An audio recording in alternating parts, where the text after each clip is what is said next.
What's going on, everybody? Welcome to this week's episode of the Reseller Greatness Podcast. We have a good friend, a familiar face to the podcast, Hanley, all the way from Scotland. She sells car parts. She has a great podcast, my favorite podcast so far with Sam, the Business and Banter podcast.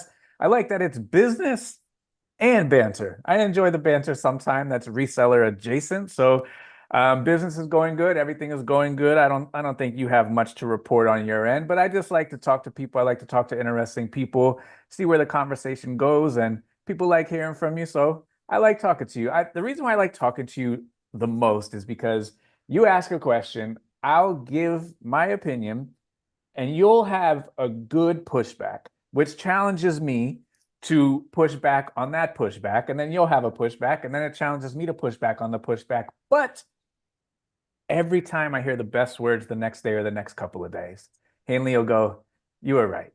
And that right there takes me about 48, 72, maybe 1 week to get the good news.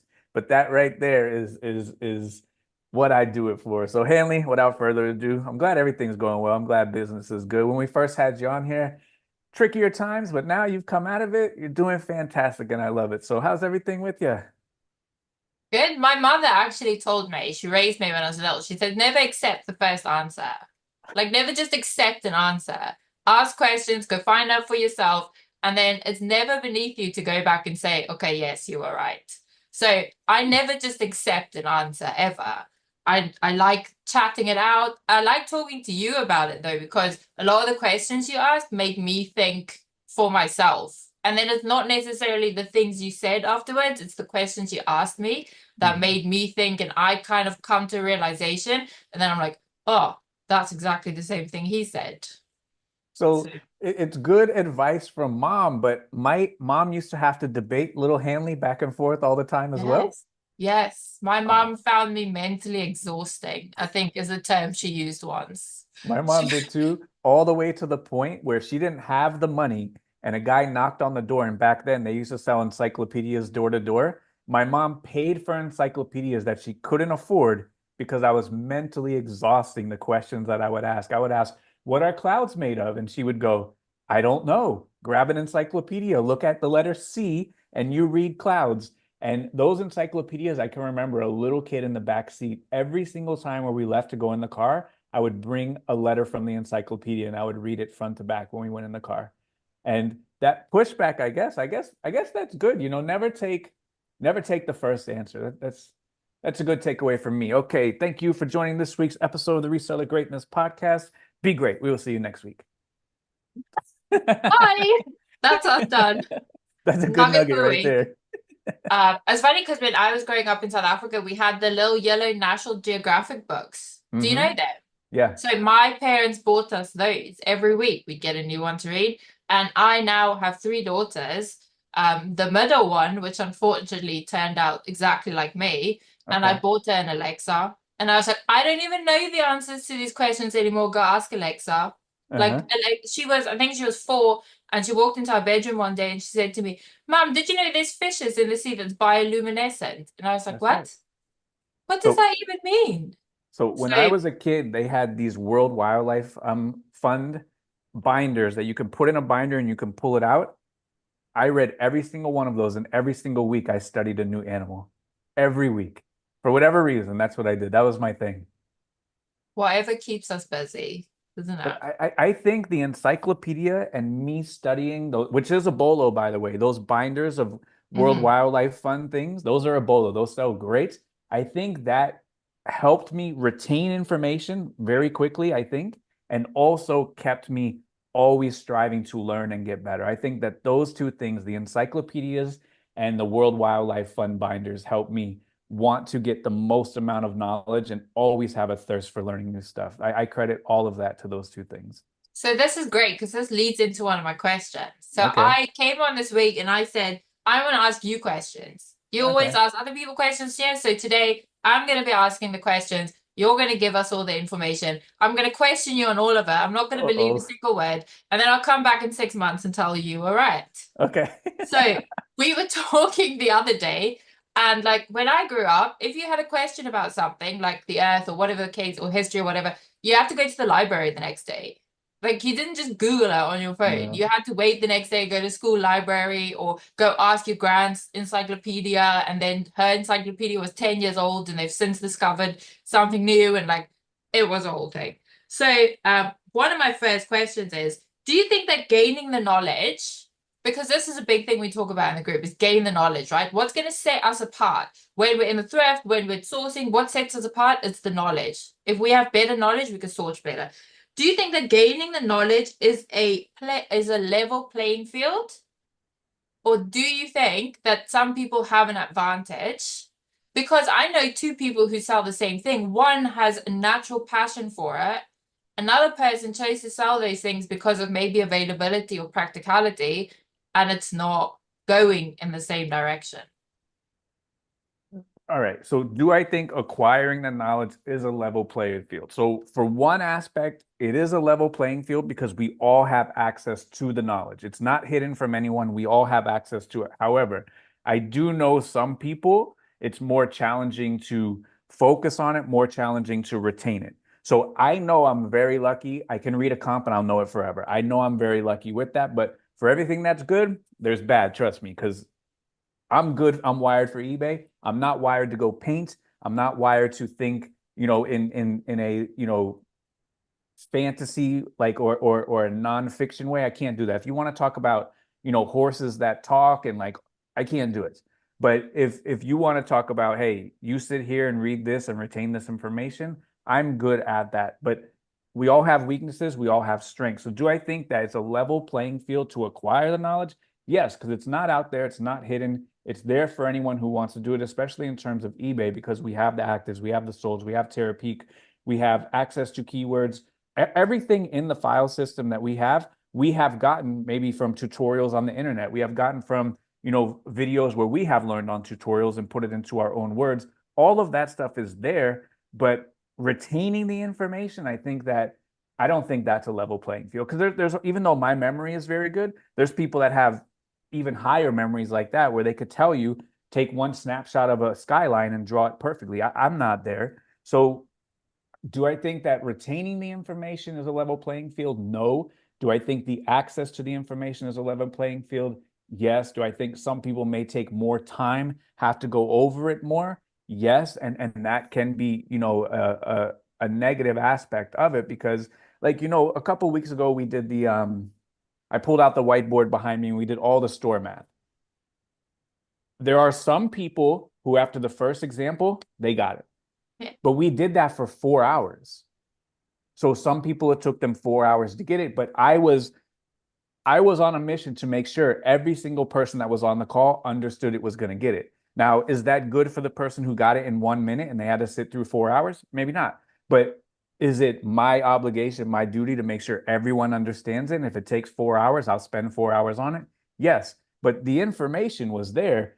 Is everyone going to retain it the same? That's a different discussion. So when I started selling car parts, I knew nothing about cars, absolutely nothing. Sure. I only started selling car parts because I did what everyone said you should do, and you start selling what's around the house. And around my house, there was car parts. Okay. I think I got very lucky because car parts are factual. They're off part numbers. They have a specific fit. There's no nuance in a car part. It is what it is. If I had to try and learn clothing, I would struggle. I have zero interest in it. I have zero interest in nuance. I have zero interest in art. And like, that's not who I am. It's not something I'm inclined towards. Mm-hmm. Right. So for me, this would be a major struggle. Sure. But then if, for instance, that was what was plentiful in my area, would I then not be on a back foot compared to someone else who's more inclined towards that type of thing? I don't think so because so let's say like Michelle, who runs the fashion call, she is much more creative than I am, and she knows the nuance and she excels in the nuance. Now, if you had clothing, I think for me, I'm not passionate about clothing per se.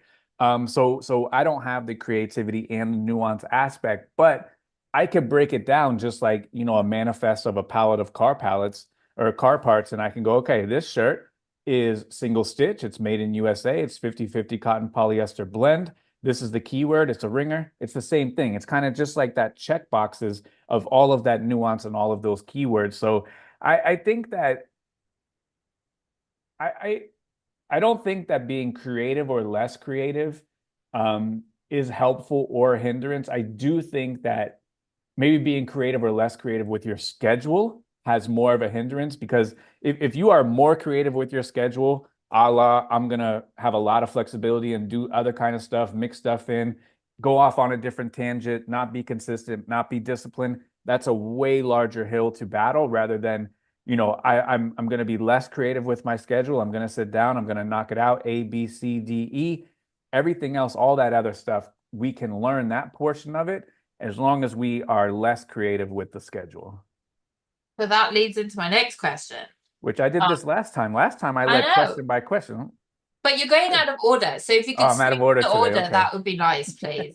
Because you're making me jump around. So, how important in the grand scheme of things, when it came to your success, was early mornings, having a routine, sticking to schedules compared to just getting the work done? Just getting the work done. It doesn't matter what you can sleep till 12 noon. As long as you get all of your work done, you can stay awake till 4 o'clock in the morning and wake up at 11 and you can succeed. The waking up part doesn't matter. And so like for me, I've never really had like a regimented sleep schedule because I go to sleep when all the work is done. I don't say, okay, it's 9 o'clock. I need to wind it down and I need to go to sleep. Sometimes I can do that and I go to sleep. Sometimes the work is not done because of whatever happened during the day, and I got to go to sleep at 3 o'clock in the morning. That's great. Now, I also wake up when all the sleep is out of me. So if I go to bed at 9 and the sleep is out of me by 4, when I wake up my eyes, that's when I hit the road. That's when I get running.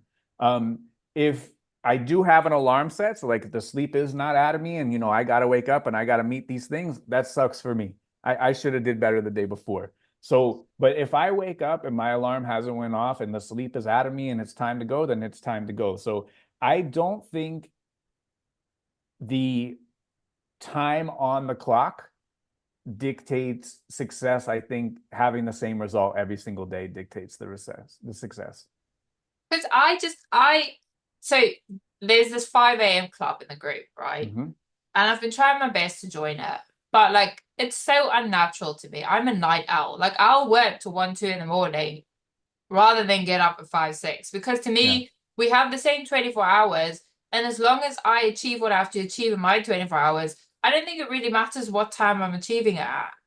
Like, It doesn't, but like the 5 a.m. club can be good, especially for people like you. You have a couple kids to get up, knock out as much work as possible yeah. before the rest of the world wakes up. So, like, I understand it from that time. Do as much work as you can before the distractions come. And if you're able to do your work with the distractions, then it really doesn't matter so long as the result is the same every single day. The result has to be the same every single day. And I was talking with this about Michelle earlier, and we talk about the draft bank, and we have the drafts. And when we have a draft bank, a lot of people, they'll say, okay, I got 50 in the draft. 50 in the draft allows me to do what? When we think of 50 in the draft, what does that allow me to do? If I can't get the listings up today, I could draw from the drafts. It's okay, right? The real thing with the draft bank is if I got 50 in the draft and I can't get the listings up, the draft bank allows me the flexibility of today to still do my work and have the same result every single day.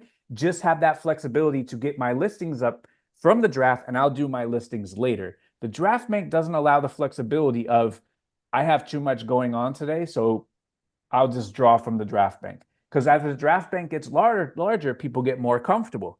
People Mhm. start doing less sometimes. And then when the draft bank diminishes, we're still comfortable. We're still doing less and we don't want to turn it on. So the draft bank isn't about like flexibility on do I want to decide to get my listings up today, but it's okay. I can fall back on the draft bank. The draft bank allows us the flexibility of my day went all wrong today. I'm not stressed or pressured to make sure I get these listings up ASAP, work hard. I'll get them up.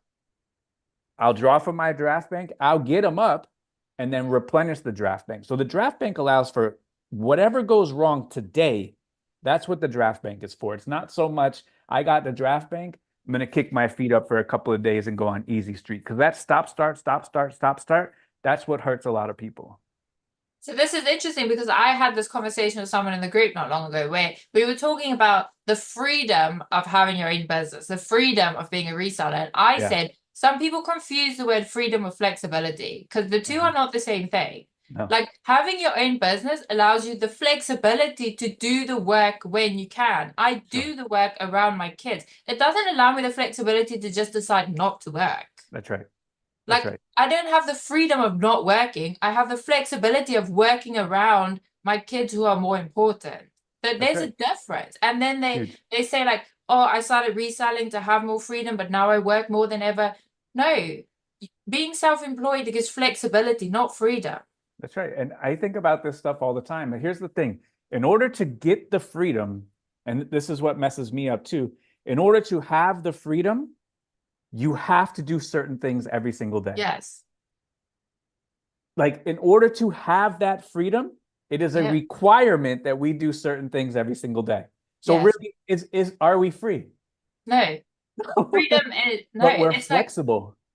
It's We're like flexible where I never had to ask someone, can I go see my son's baseball game?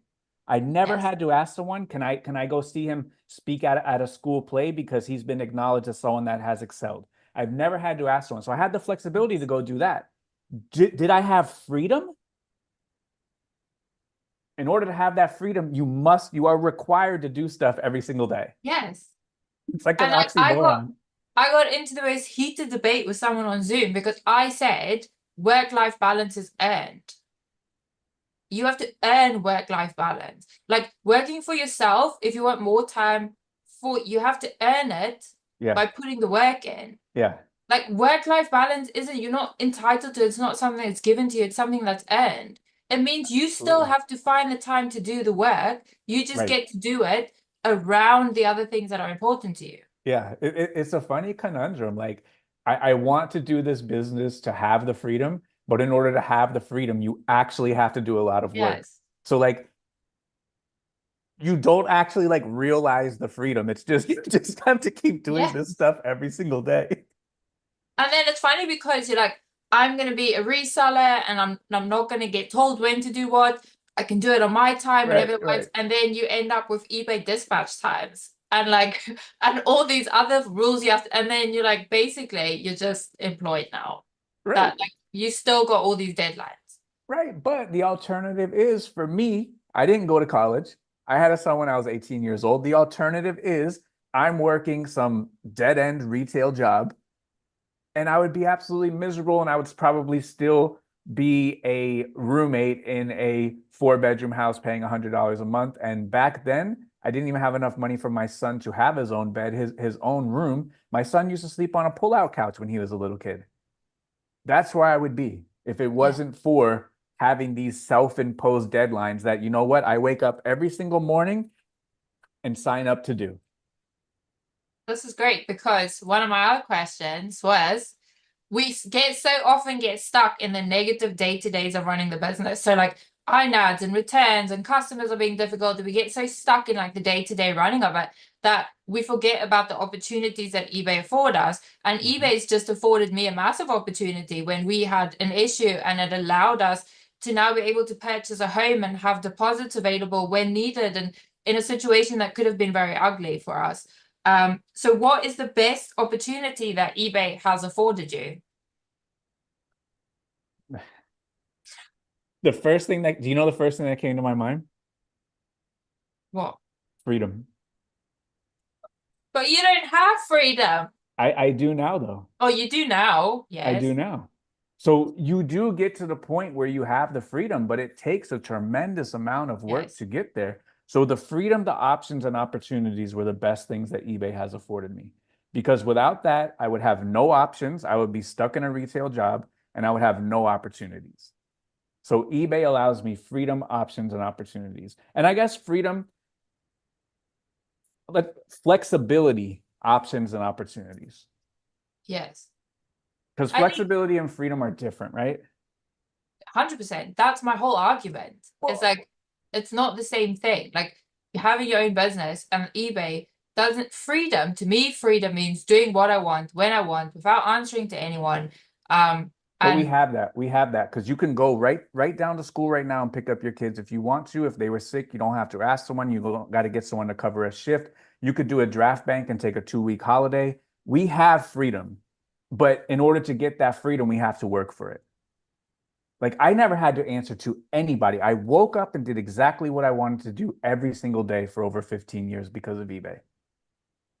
but here's the difference. Did you do what you want to do or did you do what you had to do? No, Because a lot of people will say, do what makes you happy, do what you want. And I'm like, no, do what needs done. well, we have to there, so we have to do what needs done to a minimum. Do what needs done. We have to do enough to pay our bills and live. Yes. Anything past that, you're doing what you want to do. So if you want to go past paycheck to paycheck, that because I could be paycheck to paycheck and I could just go play video games and eat Doritos because that's what I want to do. I did what I had to do. Now I get to go do what I want to do. So I did what I had to do, paid all of our bills, and what I wanted to do was more, and I had the freedom to do more. Now you're from another country. You live in Scotland now. In some countries, you don't have the freedom to go do all this extra stuff that you want to do. The government's going to say, nope, give that to us. The government might say, nope, you're a woman, you can't do this. The government might say, you're in a different caste or a different class, you don't have this opportunity. In America, we have the freedom to do whatever we want to do, as big or as small as we want. We need to be able to pay our bills and raise our family. That's what we need to do.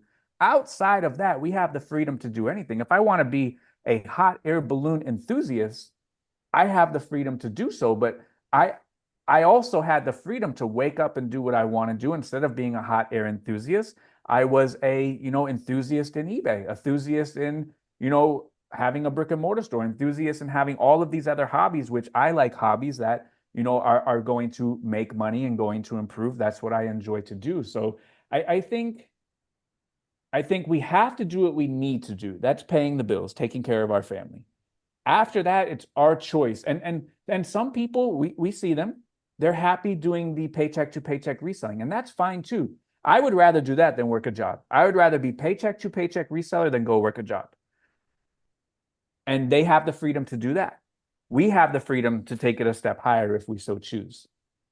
But it is freedom. It's free. We were put in a situation where we were renting privately our house, and then we got notified that the owner wants to sell the house, so we have to be out in 3 months.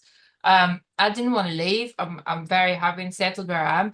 And because of eBay, in an instant and not being prepared for it, we're able to get together the money and to be able to buy it, which is life-changing for us. Yeah. Me, especially me coming from where I am, I never thought I'd be here and have the ability to buy a house. And if I was in a job, a 9 to 5, and I went to my boss and I said, I have 6 weeks to come up with X amount of thousands of pounds, they would have just said, what must, like, They would say you could pick up some more shifts at, X amount, or you better start looking for another job, a second job, a yes, part-time job. So that right there, it gave you freedom, options, and opportunities. So when it happened, you had the freedom to go out and raise X amount of £1,000. You had the option to decide, I do have this money in the bank, which if you worked a 9 to 5, maybe you wouldn't because you'd probably be paycheck to paycheck. yep, So you have the option to, because we talked about it a little bit, should I stay here or should I get something else? That was an option. yes. And then you had the opportunity to actually go out and finish the job and do it. So you had the money, you raised the money, and now you're going to become a homeowner because of all of the work that you put in and the lack of freedom that you endured. While I don't have to ask someone to go watch my kid's concert. And That's right. that to me is the ultimate flexibility. Like I'm Absolutely. able to carry the financial burdens and make us as a family progress us while still having the flexibility to be there for my kids and raise my kids how and when I see fit. Mm-hmm. And to And me, that's an ultimate win. and that's right. And you and I, we talk a lot. And the other day, you used the word stagnant. Stagnant means not moving, staying the same. So when we talk like this, and when those kind of, life altering times come that are sometimes out of our control, a lot of times they are, I like to sit and think just for a moment, like the alternative. Like, what if you guys didn't have the money to get that house? Like, you'd be in a world of trouble, Yes. be finished. So, like, At times, I know like it doesn't move as fast as we want to, but like the Hanley of last year, the Hanley of 2 years ago, the Hanley of 5 years ago, there's no way in the world you've been stagnant.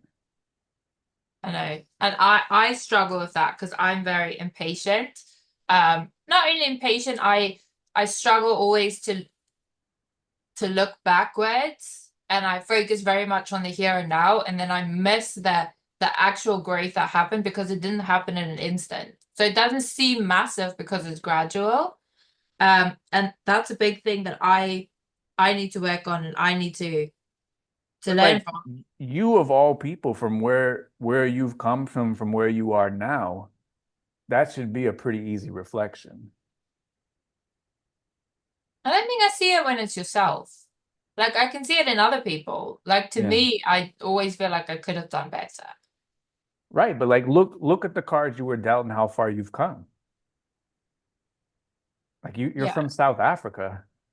yeah, And yeah, that's true. If you because if you do put it in perspective, like 6 years ago, I packed up my whole life in one suitcase, that's what I'm saying. and now I'm buying a house. So like it's a bit, you know, Yeah, 6 years perspective. ago you had one suitcase for your whole life. I know, You and your daughter's life. I know. That's wild. The only thing I've left from South Africa, and my husband like jokes about me all the time, is I have one pair of trainers. They're Nikes, and they're older than like my middle daughter, so they're probably now like 10 years old almost, and I just refuse to get rid of them because at this point they're so molded to your feet that it's just like, no way, I refuse. I'm not getting rid of these shoes. And it's ridiculous because you could buy new ones, but I was like, no, not doing it. So for me, I do the same thing. I find one pair of shoes that I like and then I just Uh, buy a bunch of them. Maybe just buy another pair in case they get discontinued just to have them on ice. Maybe put a word to Arwen and say, hey, you need to look out for maybe. these shoes just to put them on ice. Owen, hit me up. Find me some Nikes. Because I don't even know if they still make them. Um, So another thing that we touched on this briefly in the 99 tier call, but I always thought that hard work had to be the physical side of work. Like I feel like if I get to the end of the day and I'm not exhausted, I didn't work hard enough. And then psychologically, I feel like, oh, now I'm gonna have slow sales because I didn't put enough effort in today. Even though I did the same, I checked off the same amount of stuff as I did yesterday when the day was harder. So how much of your success came from just being patient and letting the business sit when you didn't necessarily, because this is the conversation we had where I feel stagnant, I don't feel like I'm working hard enough, I don't feel like I'm, and you said sometimes you have to let it sit. So what portion of your success and how much of your success came from the times when you knew just to be patient and just let it sit? Everything, because in the times when I let it sit, that's when you stack up money and you make a lot of profit and you shovel a bunch of money into the bank. Because when you're in grow mode, we have other expenses. We have higher cost of goods because we're listing more items. Maybe at those times we're getting a storage unit, a couple $100 a month. Maybe we're jumping into a warehouse. Maybe we make our first hire. Maybe we make an additional hire. All of that is momentarily, voluntary pay cuts. So like the first time you hire an employee, you are voluntarily taking a pay cut because day one, month one, the sales aren't going to kick up where they need to be, where that employee is like really paying for themselves. Now, hopefully, you're running a profitable enough business where you can afford to take that momentarily voluntarily pay cut. Same thing for a warehouse. The first time you get a warehouse, no one gets a 10,000 square foot warehouse with 10,000 square feet worth of stuff. You get a 10,000 square foot warehouse with 4,000 square feet worth of stuff and you have 60% empty to expand. Now, when you do that, you're paying for 60% to sit there empty until you can grow into it and realize the full financial gain of having 10,000 square feet. So anytime we make these improvements, we are making a short-term voluntary pay cut. Now, when we sit, we're shoveling money into the bank. And when we were talking, you say, if I'm not, physically working, I feel like I'm not working. But when the times when we are physically working, we are working right here in the business.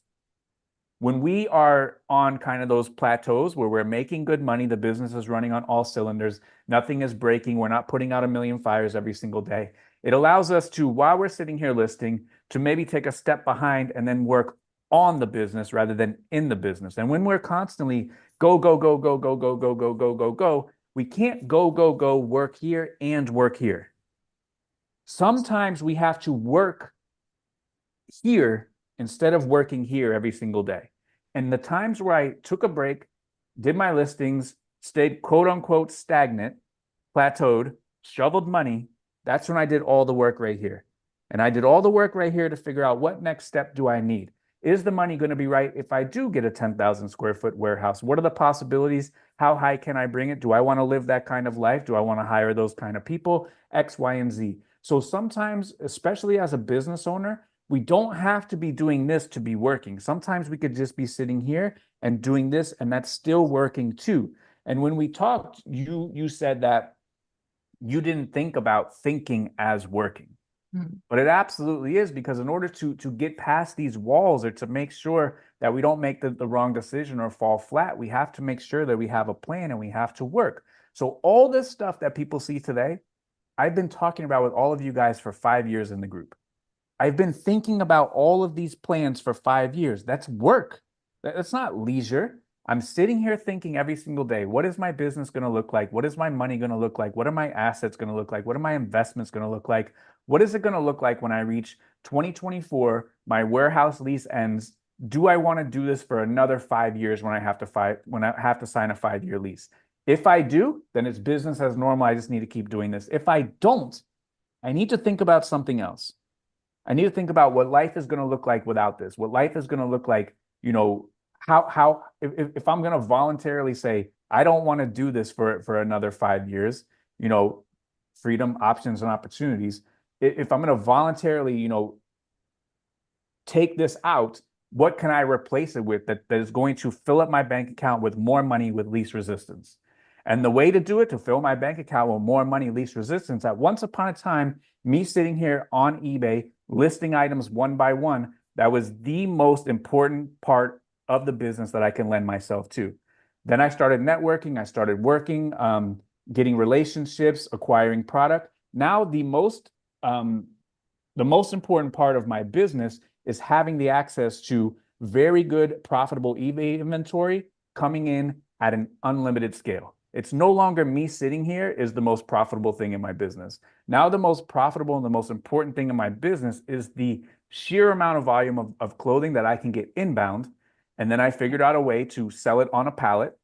And then now I can eliminate this part. I can eliminate 10,000 square feet. I can eliminate overhead. I can eliminate being handcuffed to eBay. I can eliminate the tracking uploaded on time and validated. I can eliminate every other thing, and I can put the stuff on a pallet and I can send it out, and net, I can make more money. But if I just sat here every single day with my head against the wall, banging my head against the wall, just trying to stay busy, trying to stay busy, trying to stay busy, I'm never going to get to the point where I can start making elevated decisions. So once upon a time, $100 decision was a very difficult decision for me to make.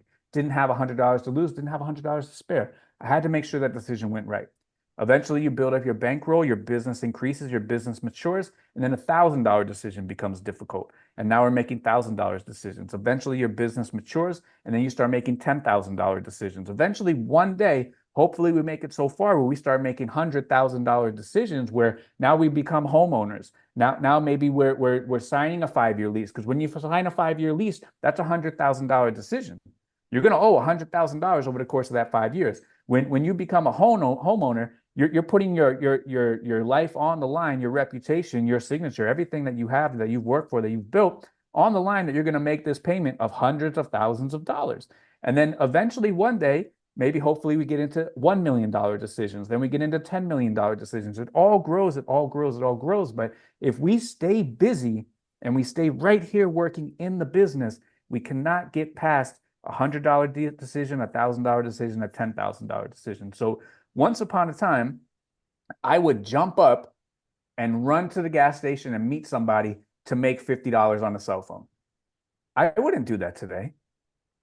One time I would drive all the way to Miami and back, 3-hour round trip, if I could make $100.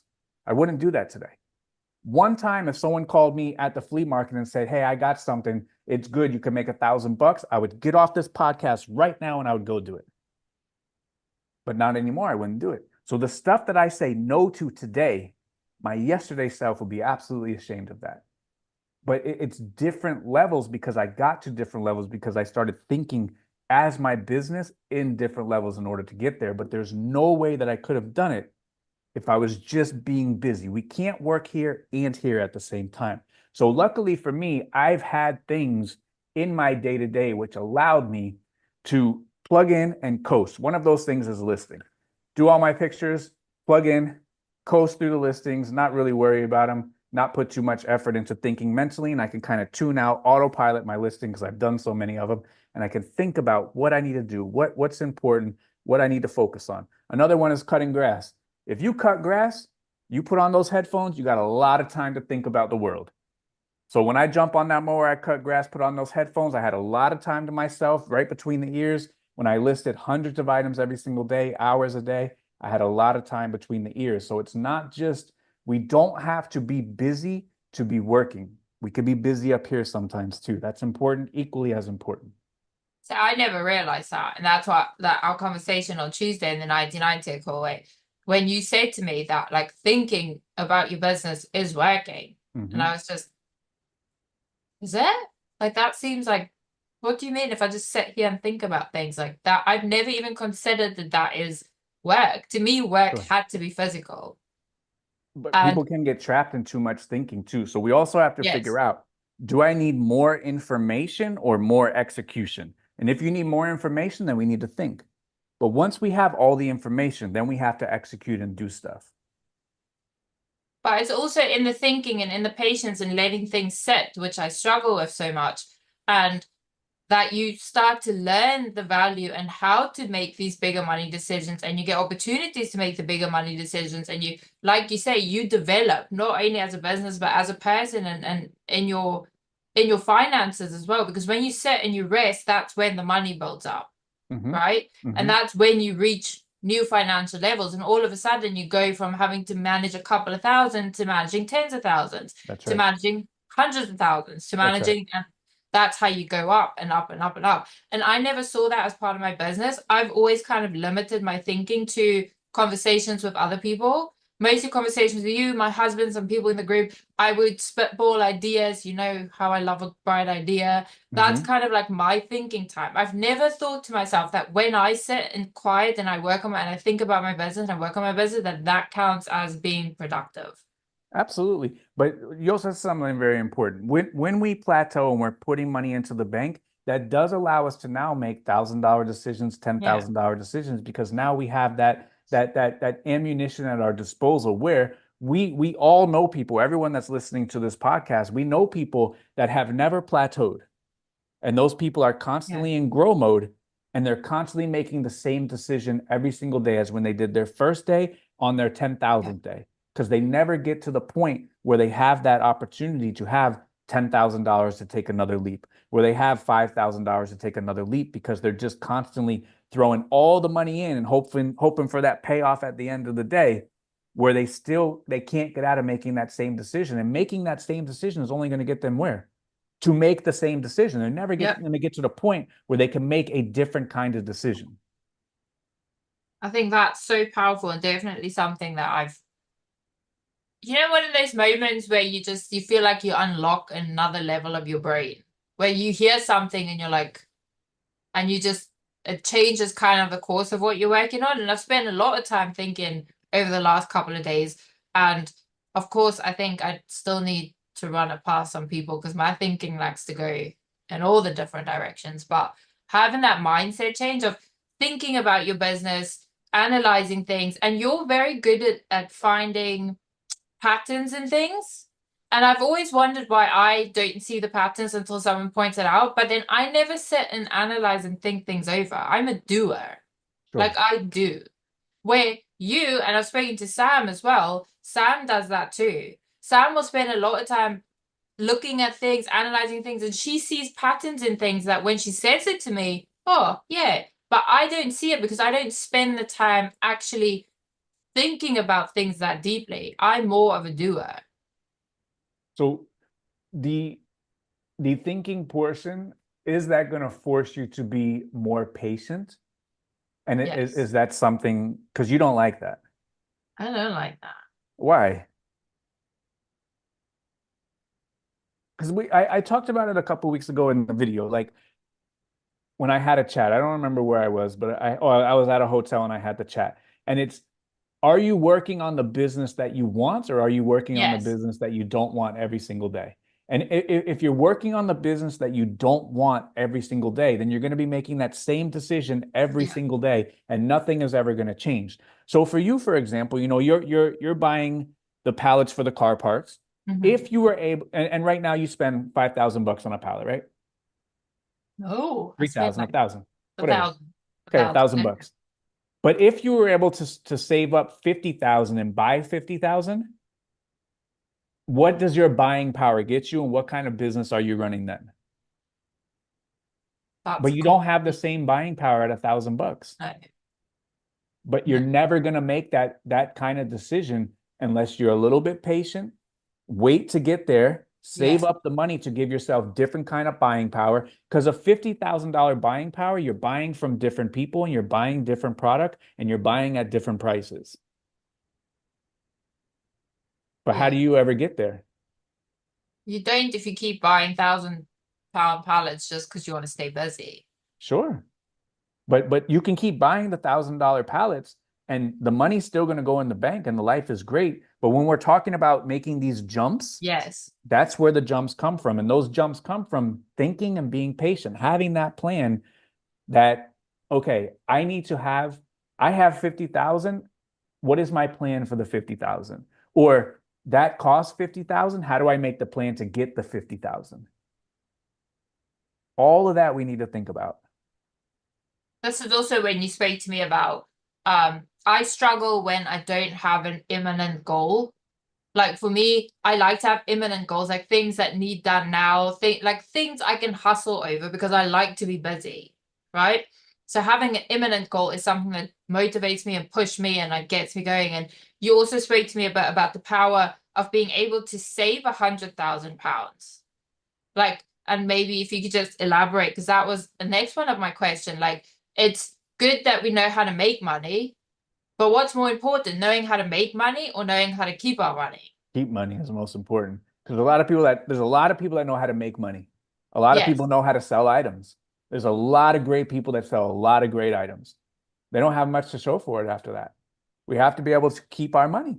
Yep. And having a savings goal, whether it's $1,000, $10,000, $100,000, the amount of money is not the important part. It's developing the discipline Mhm. in order to save that much money.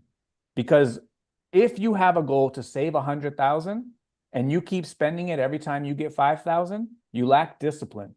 And for you, I've spoken to you. You want to do larger things with your money. You want to do larger things outside of eBay. Larger things outside of eBay, larger things, decisions with money require a lot of discipline and also require a lot of patience. So for you to save up, with what today might seem like a crazy amount, 100,000, that's going to require you to build the muscle of being disciplined, because sometimes, for good and for bad, we go in different directions sometime very quickly. But saving that 100,000 will train us to help us to be disciplined, to keep our eyes focused on one prize, move in one direction, because what we have is working, and what we have is working will move us in that direction a little by little every single day, a little by little a week, a good amount about per month. We have to have something. You have something nice that's going to move you in that direction. Now you just let it need to wait and stop, because could you imagine what kind of horrible decisions you can make with $100,000?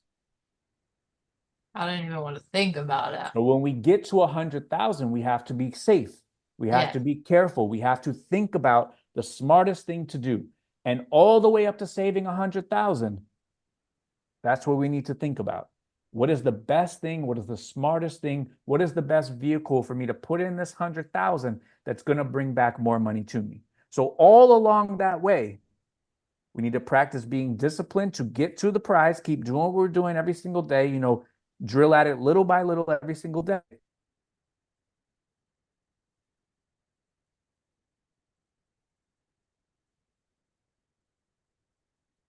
a rash decision with $100,000. And the person who will make a rash decision with $100, odds are they have a higher percent chance of losing it. The person that makes a rash decision with 100,000, odds are they have a high chance of losing it. So you've already asked this question, but I'm just going to ask it again based on, did you make the most money working in your business or on your business? On the business. I made a lot of money in the business. So in the business, I got it up to $1.2 million per year. Once I started working on the business, started hiring employees, started building out a real repeatable infrastructure, I built the machine to $5 million in like 3 years. So I built it from 1 million to 5 million in like 3 years. So that was me in the business, driving around to 55 thrift Yeah. stores, going to 3 flea markets a week, 2 flea markets on Saturday and Sunday, staying busy, which is okay, to taking a step back and building out the infrastructure to, I need product, I need this kind of product, how can I get it? How can I leverage, because I only have, 24 hours in a day. How can I leverage more hours in a day to find this stuff? Because there's a cap to how much I can find, and I knew what it was. It was 120 items a day on average. That was my cap. But I need 240 items. I need 360 items. So in order for that to happen, I need to start networking and start working on this portion of the business, because it's several businesses. It is a product business where we're sourcing and getting it inbound, because I'm not ordering wholesale. I don't do processing of garbage. That's not for me. So we are out there and we are cherry picking as much stuff as possible. That's one arm of the business. The other arm of the business is building out the infrastructure to be able to process that. Photos and listing, never failed. The other part of the business is the logistics portion, storing it and shipping it. There's 3 kind of arms of the business that all have to work in tangent, because if we don't find enough, we can't photograph enough. If we can't photograph enough, we can't list enough. If we can't list enough, they don't have enough stuff to put away. If they don't have enough stuff to put away, I got 10,000 square feet that's sitting empty. And if it's sitting empty, we got nothing to ship. So this had to work perfectly every single day. If it didn't, everything would fall apart and break.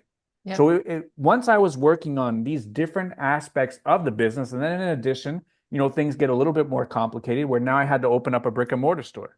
So now I have that arm of the business. So once I started working, but once I opened up the brick and mortar store, that allowed me another avenue to monetize items. Where if I was working in the business, what am I going to do? Work in the brick and mortar business too? Can't. It's impossible. So that offered me another arm of the business to monetize the product.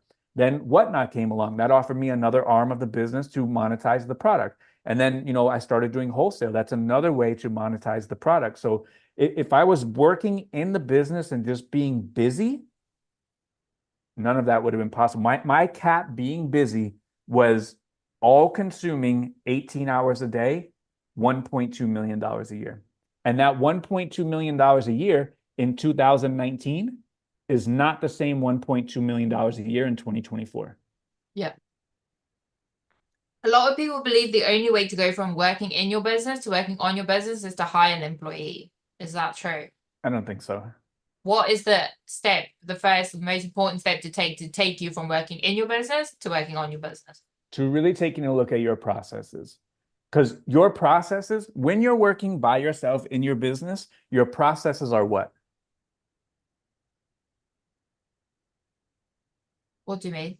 Your processes are your employees. Oh, okay. Because your photo station, if it sucks, that employee can only do 10 a day.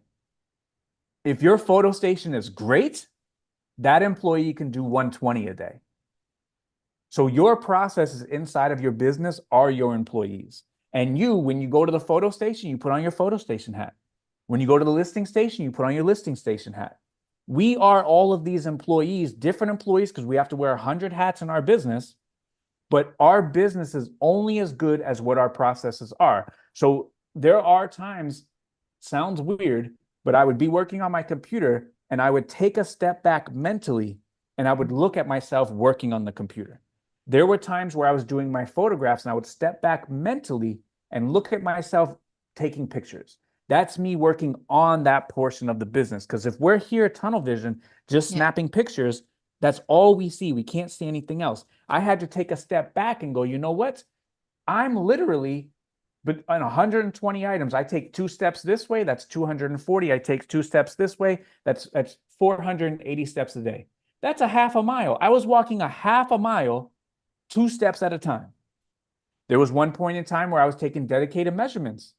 Then I invented the ruler. That has helped me save hours a day and make millions of dollars. That was a portion of me working on my business. My dedicated ruler process had to be fired. That employee was no good. There was no value add. They were not increasing productivity. They were not increasing revenue, measuring items every single day. How is measuring items every single day helping me get more items listed? And the answer was, it's not. I had to fire them. And I created the ruler, and the ruler became the employee of the month, month number 1. So our processes are our employees when we are working on our own business.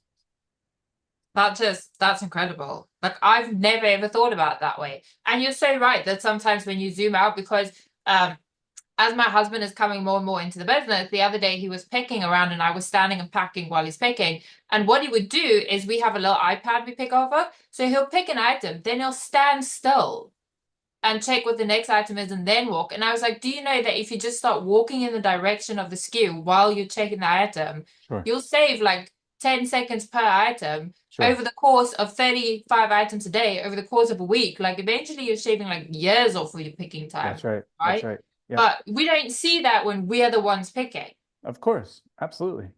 And that ability, like, to zoom out and to look at yourself doing something is something that I would have never even thought of. And the fact that my process right now is my employee. Because you speak a lot about building processes that you can just put someone in. Someone can walk in and they should just be able to do it. That's right. But a lot of the times we build processes, especially me, and this is the part that I struggle with a lot, is my processes aren't user friendly. They're me friendly. That's right. But we can't hire people like ourselves as much as we want to. You're not going to find another tech who thinks just like you. And if there's any room in your process for interpretation or opinion, then your process will fail. That's absolutely right. Yeah. But the process, and that goes back to us, working on the business. The process was, I listed 120 items every single day. No one else has ever done that. Nobody, except for Yesley, Sierra, and Lisa. They did it every single day. So it might be, Yesley might be the second best eBayer on the face of the earth, because she listed 120 items every single day, Monday through Friday, without fail, never missed. But that's not because of me. That's because of the process. Isaiah came here, shoe seller, never take a picture of photograph, never take a picture of clothing. First clothing item, he was at 45 seconds. Arwen came here, never took a picture of clothing. His second time doing it, he was at 28 seconds. It's not me, it's not Arwen, it's not Isaiah. It's the simplicity of the process, and that employee being that well trained and that fine-tuned. I think that's another thing that I could work on while I set and let the business rest. Is like, we've spoken about how I need to get my business ready for the next jump. That's right. And instead of immediately wanting to make that jump, I need to spend the next 6, 7, 8 months to get my business ready for the jump that I know is coming. Make sure my inventory is ready, my processes is ready. Remove all the opinion-based sections in my processes. And I'm very quick to want to be ready to make the jump. But then when I go reflect after our conversations, I see so many things in my business that probably would break. That's right. If I did that, because I'm not spending the time to make them ready. And I think also we need to allow us some time to practice. So for the wholesale, I'm 100%, that's 100% the business model. But I've been practicing doing wholesale for a year and a half now. I just didn't say anything to anybody. I've been shipping pallets for a year and a half, making sure that this was okay, this was good. So we need to practice, like the whole YouTube thing. I made 10 videos before I ever put a video out. I was practicing making videos. That's why when the first one came out, it was good, because I already had 10 videos under my belt. So it's okay to practice. I practiced doing wholesale for a year and a half. I practiced doing a podcast for 4 years before I had my own YouTube video, my own YouTube channel. I was practicing for 4 years. I practiced having a group before this one. I had my very first group where Thomas, unfortunately, was the number one person in the group. But fortunately, I do wear it as a little bit of a badge of honor because he was member number one and he does over $1 million per year. So I do take that as a little badge of honor, but Thomas is Thomas. So I practiced doing a group in 2018 before I decided to actually do a group. I made one post and 100 people signed up, and I did it for a year as practice before I did anything else. But no one knows about that. No one knows that I practiced doing pallets for a year and a half. It takes practice. So that way, when the time comes, we're off and running. We don't skip a beat. So people say, you know what? Hey, every single time you do something, like it never messes up. I messed up a year and a half ago when I was practicing, but I don't mess up when it's time to step on the field to play the game. So when your husband comes to join the business, that's when he steps on the field, the lights come on, and that's when it's time to play the game. But right now, for these next 4, 5, 6 months, is your practice period. And in order to practice, we can't be busy, busy, busy, busy, busy. That ain't going to work. I think I've just realized that there can be progress and growth in patience. Of course. I think I've always thought of patience as just doing nothing and just sitting and I think I've just realized that that's not necessarily the case. Like they can be growth. I can improve processes, I can improve inventory, I can practice, like you say, while I'm being patient with the business. Right. And I think that's just clicked for me because I thought being patient means just sit stagnant where you are. No, there's all this other stuff going on more. Trust me, you're going to be busy, but it's not the mechanical busy. Yeah. It's like a puppeteer. You're busy as a puppeteer and you're busy working on the processes. So when I hired for the business, I didn't hire 3 people out the gate to do photos and listings. The first one I hired was Yesli. That was practice.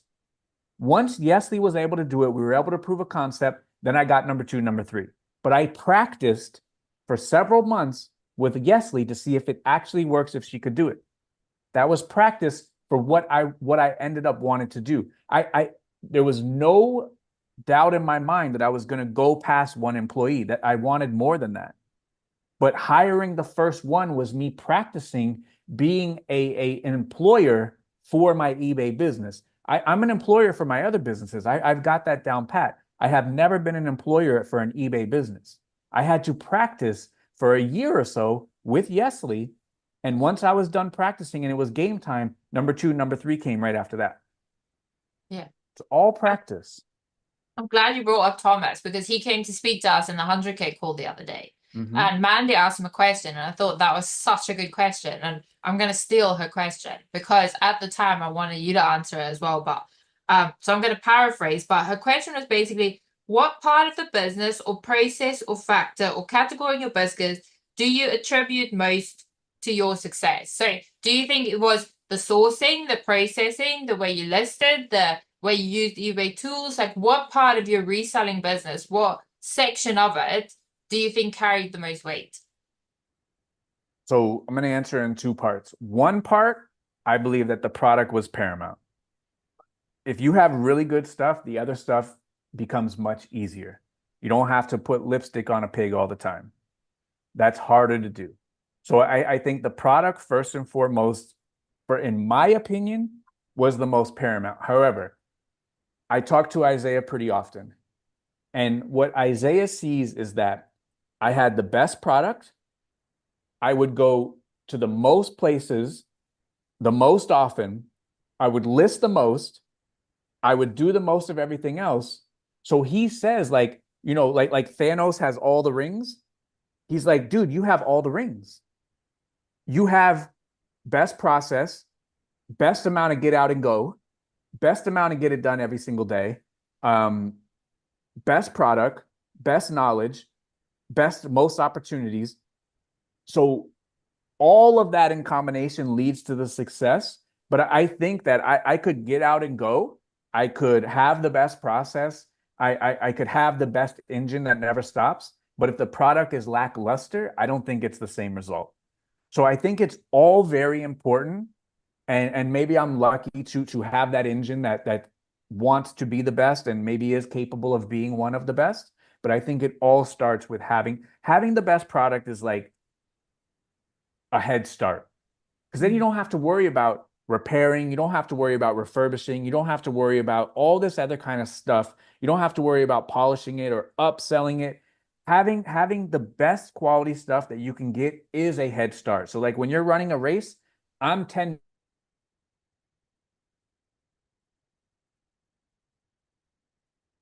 the time to acquire the knowledge. So it all goes in hand, but I think that having the best stuff kind of does put you that 10 meters ahead in that race. And Because so, furthermore, because one thing that I've never had to do, I've never had to go backwards and redo anything. hmm.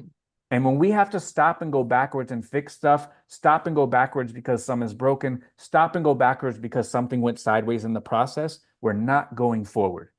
So my whole machine is built so everything goes forward.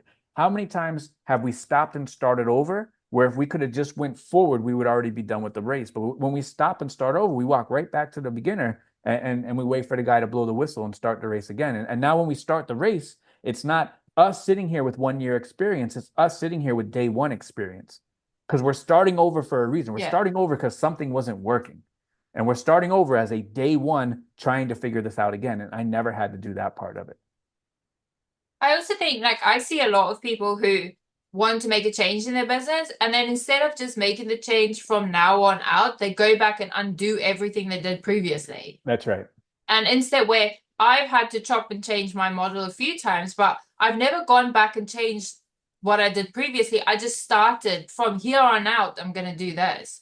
Yeah. Because what I was doing previously still worked, just not as fast as I wanted or for as much as I wanted. But that model will keep going in my store. Like you said, Mhm. at the end, you had a few different models in your store, Mhm. right? We don't have to go back and undo everything we did when we want to make a change.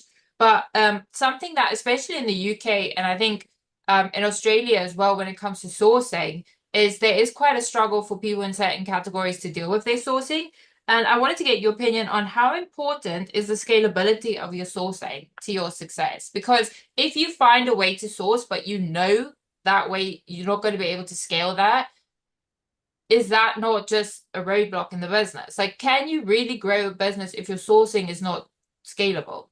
No, no, because if you did an audit of all of your time, shipping takes no time. Photos and listing, in the grand scheme of things, they don't take that much time. The bulk of our time is going out finding product.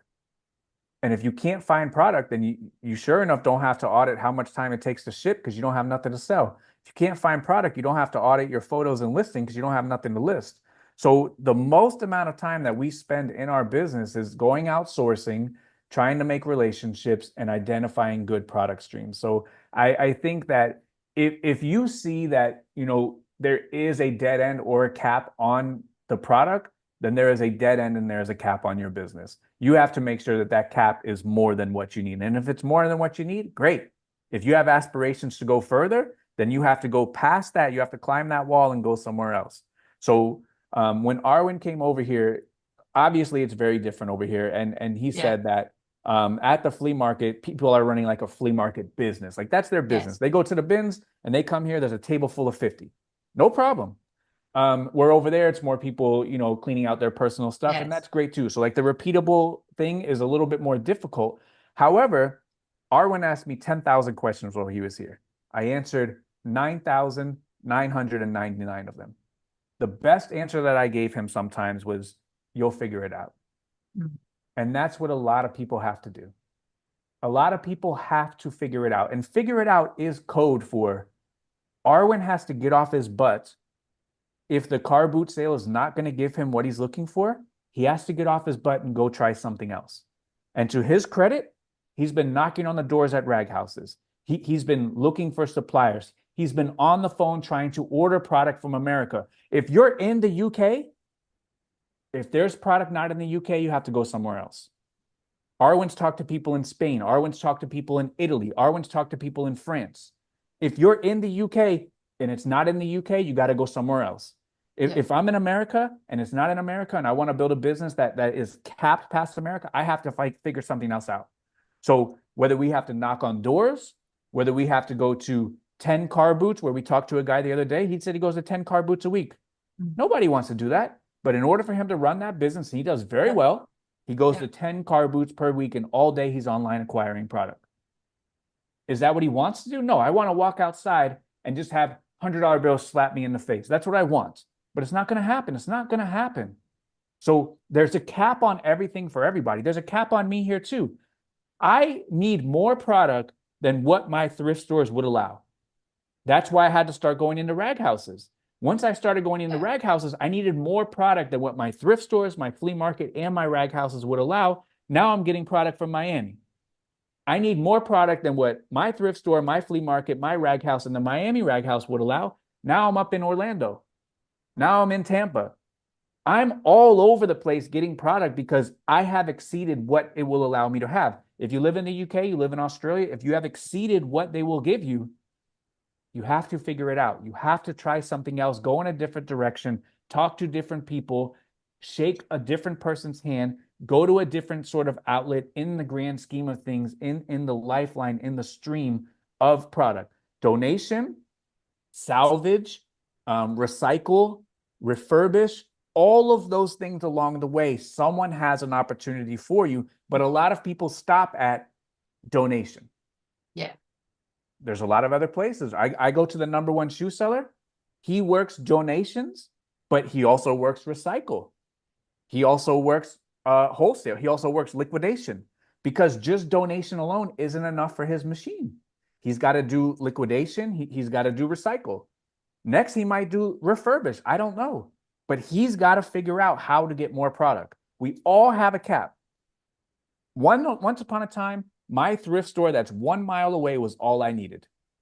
And then I hit the roof on that and I had to figure out the next step, which was 2 thrift stores.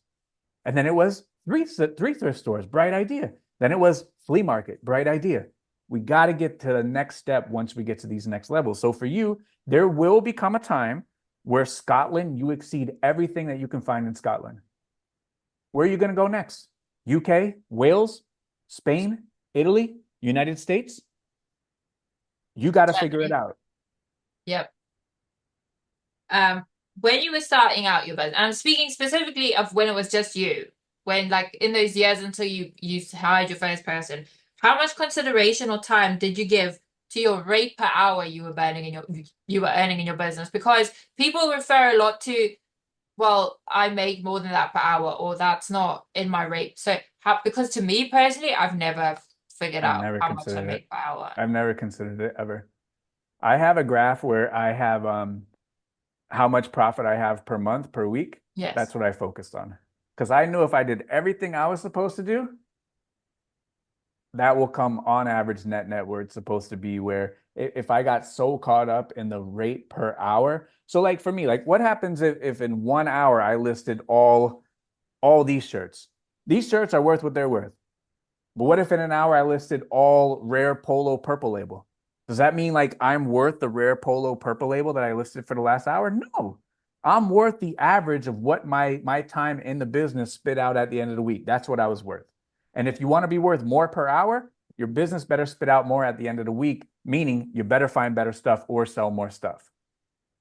Is there a point in business where your time becomes more valuable than certain tasks? Absolutely. But that comes from at the end of the week. So Yeah. for me, $100 decision once upon a time, I would leave this podcast and tell you, Hanley, I'll talk to you later. I got to go get this 100. But then there's better opportunities in the business once you become more skilled as an operator, more skilled as your employees. You know, our processes become more refined, more skilled, where it's going to cost us more money to go out and chase that $100 than stay right here and just make $100 doing exactly what we're doing. And I had to make this decision a lot. So like, you know, once upon a time, I used to sell like a lot of video game consoles. But then I started to see them pile up in the corner because I wasn't dealing with them because it was going to take me 45 minutes to test this thing and my profit was going to be $40. Or I can list one Tommy Bahama shirt with an embroidery on the back and I can make the same $40. Yeah. So let me go out here and go find these Tommy Bahamas that I could list instead of messing around, buying parts and pieces, testing, doing never ending customer service, trying to find a game, ask my son, hey, you got a game I can use to test this thing? I can't find mine. I've been there. So it started to stack up. these clothes that I didn't have to do all that stuff for. It was way less least resistance, way less time. And in the 45 minutes it would take me to list this to make $40, I can list 10 of these items and make $20 each. So it's 40 minutes for $200 of unrealized profit or 40 minutes for $40 unrealized profit. I'm going to choose this every single day of the week. Yeah. And so that leads into, if you had to tell someone new, okay, how do you go about choosing a niche? Because, and I've been putting myself out there in the group more and speaking to more high level people and just approaching them and seeing, and one of the things I always ask them is, how did you land in this niche? And it seems like most of them either they had a passion for it or it was an accident like mine. Like I accidentally started selling car parts. And if I remember correctly, then you also said that you were doing phones and then you were doing some other things. And then you had some clothes in the house that you tried to sell and they sold well. And you see that you could get some from the thrift. And then that kind of led into clothing. So I think a lot of people get stuck on the what do I sell? So if someone comes to you and they say, I want to do eBay, but I don't know what to sell, what do we say? I believe that the niche chooses you, you don't choose the niche. Car parts chose you. You didn't choose car parts. Yeah. I didn't choose clothes. Clothes chose me because I came to that same thing where do I get most bang for the buck? If it wasn't clothes and it was selling pens, that's what I would have did. So we need to determine, do I want to go out and dive behind the grocery store and get a bunch of boxes? No, I don't want to do that. Do I want to Frankenstein a bunch of boxes? I don't want to do that. Do I want to test a bunch of stuff? Do I want to buy parts and pieces? Do I want to have never-ending customer service support? Because if you sell an electronic, someone's going to write you in 14 months and they're going to tell you this thing don't work. And that they want you to walk it through. Did I like selling these things? And because of user error, it got opened up in an item not as described return. I didn't like that because a Nintendo NES is 30 years old. It's an antique.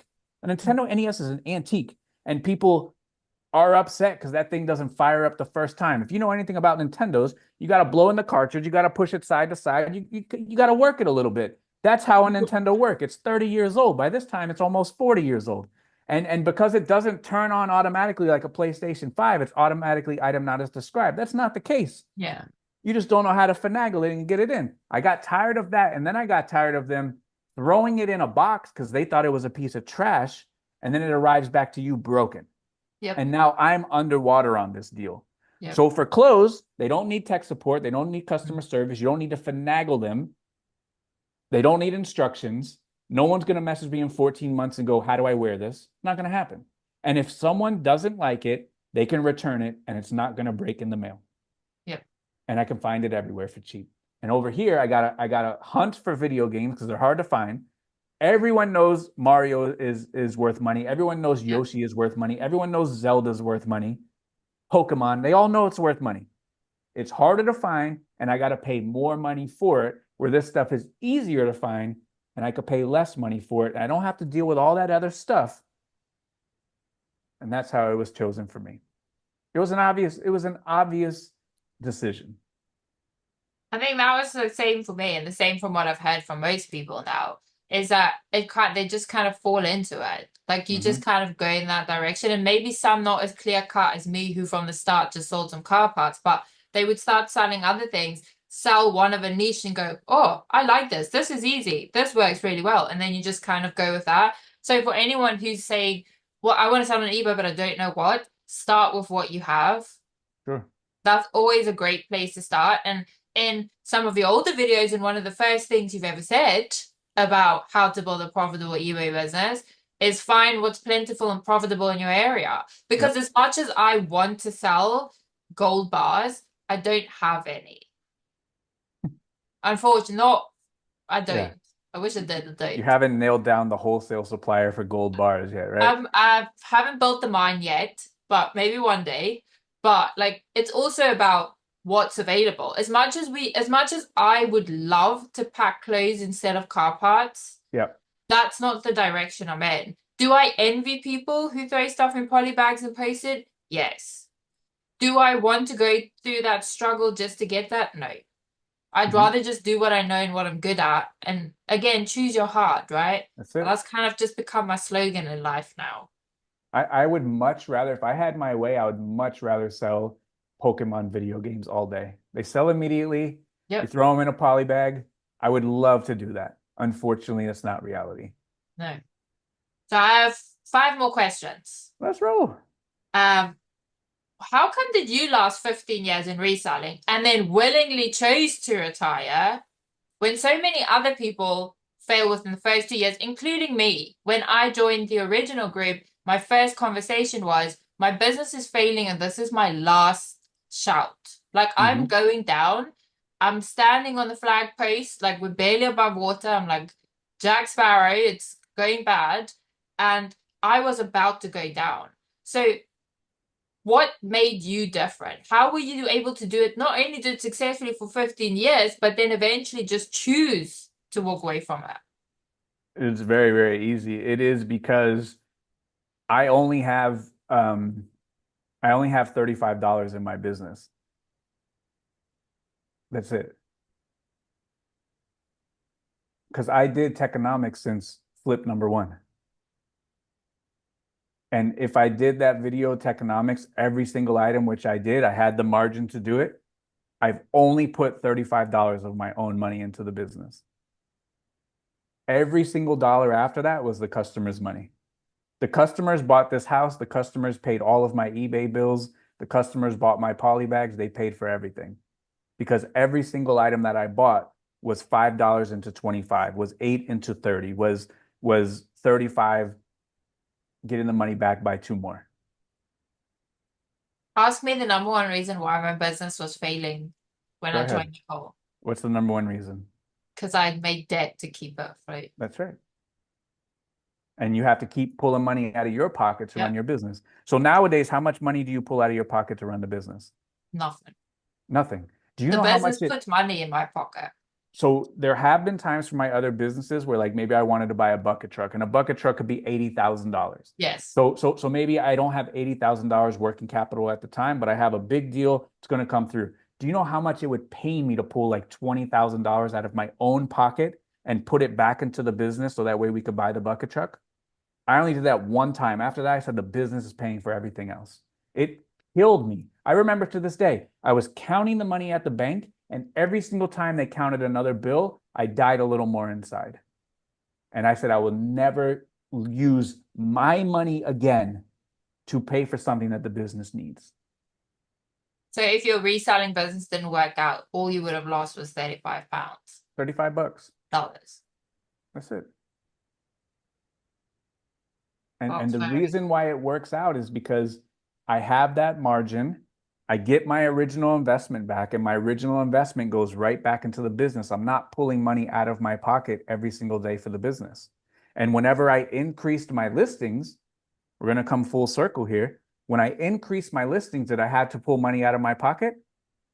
No, because I plateaued for a long time and I had so much money of the business's money in the bank at my disposal where I can then increase my listings, where I can then pay first last security of $30,000 on a 10,000 square foot warehouse, where I can then hire an employee because that money never came from my pocket. That money came from the business because I plateaued and saved and thought about what am I going to do with this money? When I was making $10,000 decisions, okay, I need to drop 30,000 for first, last, and security. That didn't come out of my pocket. That came out of the business. So I had my working capital, I had my original investment, I had my, CapEx, anything like if an AC blows out, that all goes into the business. I have my tax savings. All of that is set up by the business, paid for by the customers. I only paid 35 bucks. And when I learned to actually deal with my money, I made a lot of money. Because I used to be able to sell stuff and get money, but then I wasn't making money because I mismanaged that. So you have to learn to actually deal with the money. Like you say, you invested the 35 and because you were able to deal with the money, have the customers pay for the things, know what your cost is, know your numbers, you never had to put more money into it. And that's a big part of where we make money as well, is when we know how to manage the money.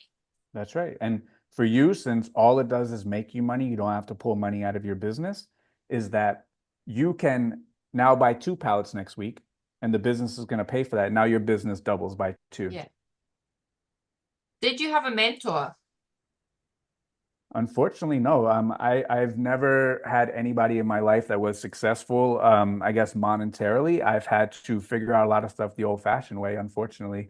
Um, this is no slight to, either one of them, but sometimes, I look at people who have parents that like are successful. Because once upon a time when my son was growing up, he was on a very, very good baseball team, and a lot of those parents were very successful, like vice president of like Stanley Morgan, like really successful people making a lot of money. And like their kids, they already have that head start. And I wonder sometimes like where would I be like if I had that kind of a head start? And I don't know, Yeah. but I'm forever thankful. But also like how much did I learn like from my parents who worked really hard? Like I learned a lot from that too, and that also got me to where I am today. So I'm fully happy where I am. I'm fully, but I never had anyone where like, I can, bend their ear for a half hour and like tell them a problem I have and help me with a solution. I've never had that. What's the last thing that inspired you? So when Arwen was here, we did a lot of cool stuff. My wife and I, we showed him a good time. He had the time of his life. There's no doubt in my mind that dude did not have the time of his life when he was here. And the all that was on his face for everything that we were doing, whether it was going to Goodwill, going to a flea market, we went to Disney World, we went to a baseball game. He may never go to a baseball game for the rest of his life. He may never go to Disney World ever again in his life. And when we walked out of something that was like really, oh, so at Animal Kingdom, they have like Lion King, the Broadway play, and it's fantastic. It's great. And Arwen walked out of here and he said, you guys get to see this every day. And it hit me right there that like all this stuff that I do, that I take it for granted. And it's not about going to Disney World. It's not about it, but like I do so much cool stuff and I just take it for granted. Yeah. And it's kind of forced me to like slow down a little bit because I live life a million miles an hour. Like I'm go, go, go, rock and roll, open to close. I need to do a better job, especially with, the trips that we want to take and the things that we want to see. I need to do a better job of doing what Arwen did during this trip and living in the moment a little bit. Because I can also get a little bit caught up in, especially like when I was with my wife or like with me, my wife, and my son, I'm the one that has to be 4 steps ahead because I'm the one that has to make the plan. So that way the trip can be that good. But I also am capable of being in the moment and still being 4 steps ahead. But I need to not be 4 steps ahead all the time. And I need to walk out of that thing and I need to go, that was really awesome. And that's something that I'm going to work on. That's very cool. My last question, most important question of your life, of this podcast, maybe even the most important question of the decade, right? Is I am currently in a growth challenge with Sam, and who do you pick to be the winner? Me I or Sam? picked you Who are since you day one. backing?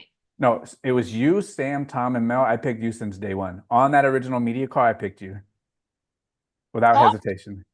Tom's Tom. I picked you. Now the real question is, are you gonna let me down? I'm annihilating them. Like, I Good. have no doubt in my mind that, and not in like an arrogant kind of way, but I'm 100% confident that I can win this. Yeah, you when Tom was talking reckless that night in the media call, I was in the chat and I was saying, "Hey, slow down, Tom. Slow down, Tom." Tom didn't want to hear it. I picked you number one immediately because I know you have that dog in you to get it done. And that's I can relate to that a lot. So you are my pick to win it. So don't let me down. Good choice. Good Right? choice. That's all you got? That's what I got for That was this one. good. I really enjoyed that, Hanley. I hope that was helpful to the fine folks out there. I don't know if it was, but I hope it I was. think And it is. yeah, I enjoy asking you questions. I enjoy um even just simple questions. I like the way you think about things. I like the questions that you bring back because, like you say, when we talk, then I think a lot. And sometimes it's good, sometimes it's not. But my business has grown a lot from it as well. So I find these conversations very valuable. Most of the growth decisions I've made out of my business came from these conversations because I don't sit and think so much, and I like to talk. So I really enjoy them. And I know at times it's not the answer that you're looking for, the one you want to hear, but I think it's for the best. So that's why, sometimes I got to deliver the good news, even though I don't want, like, sometimes I want to tell you something different. Like, that's okay, Hanley, you can go and do that, but I can't. So I do appreciate that. Because sometimes, like, because there are times where, like, I shut down a lot of stuff, and Yeah. people can get upset about that, and you never do. So, like, I do appreciate that, that you do come with all your facts straight, with some rebuttals, but at the end of the day, that, like, it doesn't deter you or, you know, mess up the dynamic, and you say, you know what, I'll trust it, I'll think about it, and let's revisit this. So I appreciate you so much, Hanley. You know that you're one of my favorite people to talk to, and I'm glad, in this day and age, 2024, on Zoom, I can meet someone from South Africa and Scotland selling car parts on the internet and making a bunch of money. What a time to be alive, That's right? So crazy. yeah. So tell them where they can find you if you want them to find you, and just leave them with some kind words. And I just want to let you know I appreciate you as always, and you know that. And at the end of the day, that's all that matters. So let them know. I have a very fun podcast with Sam that we do just because we really enjoy it. If you guys want to check us out on YouTube, we're the Business of Banter podcast. We have a new episode every week. It's with Sam from Australia, and it's a lot of fun. I'm also on Instagram at She Sells Car Parts UK. I'm the only one with that username, so I'll be there if you want to check out over there. And I think if I had to say anything, it'll just be being around the right type of people. If you change the circle, you'll change your life. And being around tech and people in the group is what's really helped my business grow the most. So if I could give anyone advice, it would be make sure the people around you and what you take in is what's good for you and your business. Absolutely. And I'm still waiting on my invite to the Business and Banter podcast, but all right. Thank you, everybody, for enjoying the podcast. As always, be great. Thank you.